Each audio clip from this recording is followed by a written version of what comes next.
Close your eyes and imagine the world from 20,000 feet above the ground. The earth looks peaceful. The clouds drift slowly. The sun glows across an endless horizon. But inside a cockpit barely wider than your shoulders, the air smells like fuel, metal, and fear. You grip the control stick. Your engine roars like a furious beast. Your heart pounds in your chest. You're not sightseeing. You're not a traveler. You are a World War II pilot. And the sky is a battlefield. Today, the story of these men, their courage, their terror, their victories, and their losses, returns to life. Because the sky still remembers them. And now, so will we. World War II pilots didn't begin as heroes. They were farm boys, factory workers, students, mechanics, athletes, dreamers. Some had never even seen an airplane up close. Some were terrified of heights. Some joined because they wanted adventure. Others joined because the world demanded it. But the moment they stepped into a recruitment office, their lives changed forever. Posters everywhere said, "Join the Air Corps. Defend your country from the sky." The Air Force needs men with courage. Young men wanted the uniform, the wings, the pride. But they had no idea what the sky would ask from them.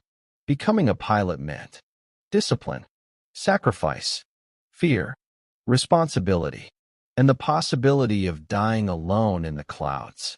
Still, tens of thousands volunteered. They believed they could become legends. And many did. Pilot training in World War II was brutal. Not because instructors were cruel, but because flying was unforgiving. A mistake on land could be corrected. A mistake in the air was almost always fatal. Training included hours in flight simulators made of plywood, emergency landing drills, survival training in deserts, mountains, and jungles, blind flying with instruments only, high-G turns, dive recovery, formation exercises, aerobatic maneuvers, parachute training. Instructors pushed the recruits to their limits. Many washed out. Many quit. Many crashed during training. One American instructor wrote, "We lost more boys in training than in actual combat in the early years." The airplanes were faster than the pilot's experience. The men who survived training knew one thing. They would never be the same again. Every pilot formed an emotional bond with his plane. He trusted it with his life. He listened to every sound. He learned every quirk. He knew when the engine was happy and when it was angry. Some of the iconic aircraft. United States. P-51 Mustang. Agile, deadly, beloved. P-47 Thunderbolt. Powerful, tough as steel. B-17 Flying Fortress. Massive bomber with legendary endurance. United Kingdom. Spitfire, elegant and fast, a pilot's dream. Lancaster, night bomber that carried the weight of war. Germany. Messerschmitt Bf-109, sharp, quick, feared. FW-190, tough, maneuverable, devastating. Japan. A6M0, light, silent, incredibly agile. Soviet Union. Yak-3, small but a monster in low-altitude combat. Pilots didn't just fly their planes. They became their planes. They spoke about them like friends. They argued with them. They thanked them after every mission. Some whispered to them before takeoff, "Don't fail me today." And the planes answered, with fire, speed, and survival. Every pilot remembers his first solo flight. The moment the wheels leave the earth, everything changes. Your stomach rises. Your heart explodes with adrenaline. Your hands shake. Suddenly, the runway disappears. The world shrinks. Your destiny lies in open sky. Pilots described it like this: "My whole life fit inside that cockpit. I left everything else on the ground." That first flight wasn't combat, but it taught them one essential truth. The sky respected no one. It didn't care if you were brave. It didn't care if you were scared. It cared only if you could fly. Nothing could prepare a pilot for his first mission. He checked his controls 3 times. He tightened his harness until he could barely breathe. He wiped sweat from his hands. He repeated the briefing in his head. Then came the call. Pilots, start your engines. Propellers spun. Engines roared. Wings vibrated. The pilot's heartbeat synced with the machine. One by one, planes lifted off the runway, climbing toward danger. In that moment, pilots felt terror, excitement, pride, isolation. Because once you were in the sky, you were alone. Dogfights were fast, violent, and terrifying. They looked choreographed, like a deadly dance. 2 pilots moving like predators, reading each other's movements, guessing their opponent's next turn. A dogfight demanded lightning reflexes, spatial awareness, nerves of steel, instinct. The sky filled with twisting aircraft, bursts of machine gun fire, engine screams, spiraling smoke. A turning battle lasted seconds.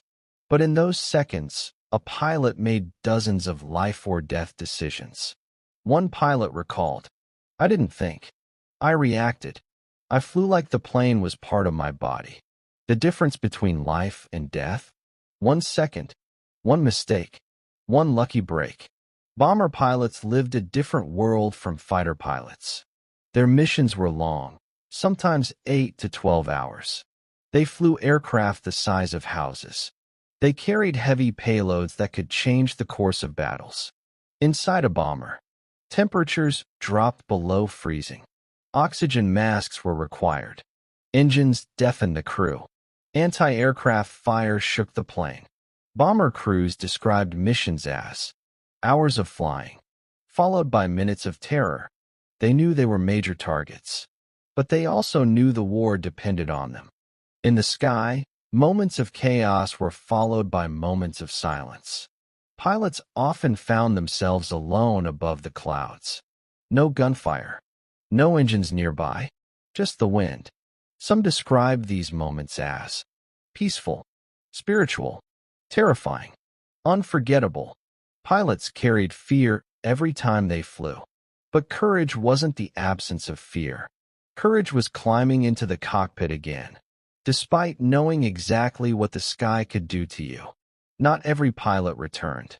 Some disappeared over oceans. Some crashed in forests. Some were captured. Some were never found. Pilots formed deep bonds with their squadrons.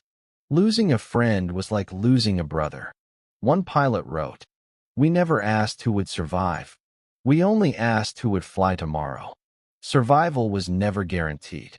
Every takeoff was a promise. Every landing was a blessing. For pilots who survived, returning home was strange. They went from fire-filled skies, life-or-death seconds, roaring engines, to quiet streets, ordinary conversations, peaceful mornings. But the sky remained inside them. Some became commercial pilots. Some taught aviation. Some never flew again. All of them remembered the war and the friends they left behind. World War II pilots changed aviation forever. They inspired new generations of pilots, new engineering breakthroughs, new flight tactics, new dreams. Their courage still echoes in museums, airshows, films, training programs, every cockpit on Earth. They proved that the sky could be conquered, but only with discipline, skill, and heart. Their legacy is not just written in history books. It is written in the clouds. And as long as airplanes fly, the stories of World War II pilots will never disappear.